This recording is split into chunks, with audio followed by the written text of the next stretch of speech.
middle stretch of the Rio Fernando runs from Valle Escondido to the Acequia Diversion Dam on the edge of the town of Taos. Here, the canyon begins to narrow from the wide-open meadows of the upper watershed. Riparian forest cover increases, and so do human impacts to the river. Below Mondragon Canyon, homes and businesses begin to crowd the Rio Fernando. Many of these structures are built right next to the river. Some are actually built over the river. In this section, many of the historic wetlands, the natural storage and water cleansing systems in the watershed, are gone or degraded. The river rushes through, scouring the riverbed and increasing erosion along its banks. With more homes come more roads. State Highway 64 parallels the river.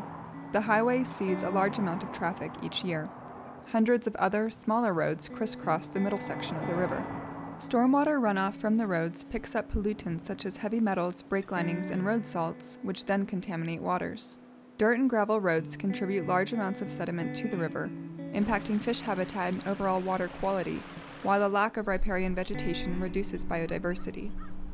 Another challenge faced by the Rio Fernando in the middle section of the watershed is the presence of a large number of home septic tanks. Septic tanks frequently leak into the groundwater.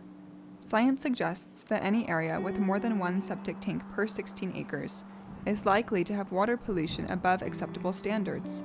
In this section of the river, the number and density of homes means that the indicator threshold of one septic tank per 16 acres is regularly exceeded. Extensive water quality testing undertaken by collaborative member Amigos Bravos in 2019 showed a wide range of sources that contribute to E. coli contamination in this section of the river.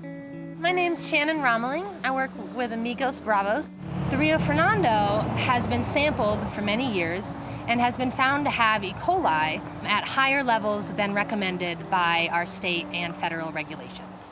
So a watershed-based plan is a way for us to look at the Rio Fernando's E. coli problem and to determine ways to clean up the river from this problem. We sampled E. coli throughout the river for 2 years, and then we worked with stakeholders to come up with ways to clean up the river. One of the major sources of the E. coli were septic tanks and septic systems in general. We can actually source the DNA of this E. coli, and much of it was found to be from humans, especially in the lower segment. We found this segment to the water to be fairly clean of E. coli. One general reason for that is the abundance of springs that allow this section of the river to have more water than other portions of the river. Microbial source tracking demonstrated that contamination comes from many species, including cows, birds, humans, and dogs. Domestic dogs and cows were the highest sources of E. coli contamination above this section of the river. Hikers frequently complain of a large amount of dog waste along trails that border the Rio Fernando. The Rio Fernando Collaborative is working with homeowners and dog walkers to increase awareness around the issue of dog waste and general backyard waste management. Current work includes efforts to bring more pet waste bags to popular trailheads. Recreation along the rivers can also negatively impact water quality. The popular El Nogal trailhead sees thousands of vehicles per year. El Nogal serves some of the most heavily used hiking and mountain biking trails in the Taos area, as well as a nearby campground. While hiking and mountain biking are some of the lower impact activities seen along the Rio Fernando, trails and parking lots do contribute sediment and pollutants and, as we have seen, dog waste to the river.